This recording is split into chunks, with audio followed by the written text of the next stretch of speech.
બસ આપણી મીઠાઈ તૈયાર છે. સરસ મીઠાઈ બનાવવાની છે. લીધા છે 1 કપ આપણે ચણાની દાળ લીધી. દાળ એટલે ફોડેલી દાળ છે. 1 કપ આપણે અને પોણો કપ આપણે ટોપરું લીધું અને આપણે પોણો કપ મિલ્ક પાવડર લીધું. આપણે સરસ મીઠાઈ બનાવવાની છે. તો મીઠાઈ બનાવવા માટે આપણે પહેલા તો દાળિયા છે એને આપણે પીસી લેવાના. મિક્સરમાં આપણે કાઢી લેવાના. તો પાવડર સરસ થઈ ગયો છે, એકદમ મસ્ત થઈ ગયો છે મુલાયમ. આપણે આની અંદર હવે આપણે ખાંડને પીસી લેવાની. આપણે એની અંદર ટોપરું એડ, ટોપરાનું શીણ લીધેલું છે તો એ આપણે એડ કરીએ. આપણે ઉપર મિલ્ક પાવડર એડ કરીએ. આપણે એમાં એલચીનો પાવડર એડ કરીએ. એલચીનો પાવડરથી સ્વાદ એનો સારો આવે. વગર ગેસે આપણે મીઠાઈ બનાવવાની. આપણે ઘરના દૂધની 1 પોણી વાટકી દૂધની મલાઈ નાખી આપણે બધું મિક્સ કરી દેવાનું.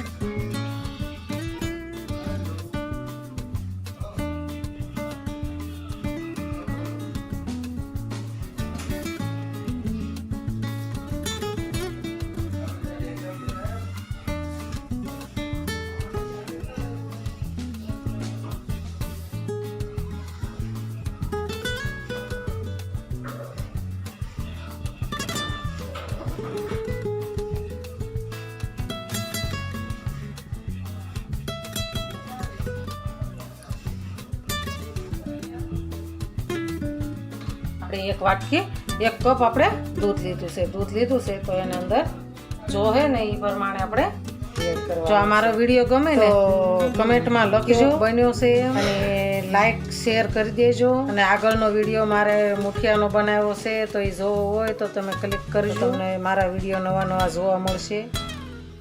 આપણે એની અંદર ચમચી ઘીથી આપણે હાથે ને એમ સોટે નહીં એટલે આપણે ઘી લગાવવાનું. દૂધ તો આપણે પોણો કપ લીધું હતું, એમાંય તે ઘણું બધું પડ્યું રહ્યું છે.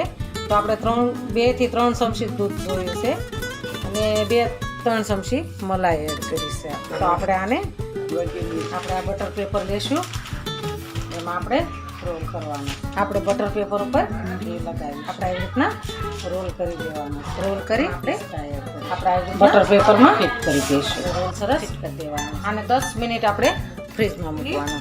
થઈ ગયું છે. આપણે આને કટિંગ કરી નાખીશું. કટિંગ કરીને આપણે નાના પીસ કરી નાખવાના છે. કે ગેસ ઉપર ગરમ કર્યા વિનાની સરસ મીઠાઈ બનાવી છે. એકદમ મસ્ત મજેદાર બની છે. તો જો હાલો ખાવા.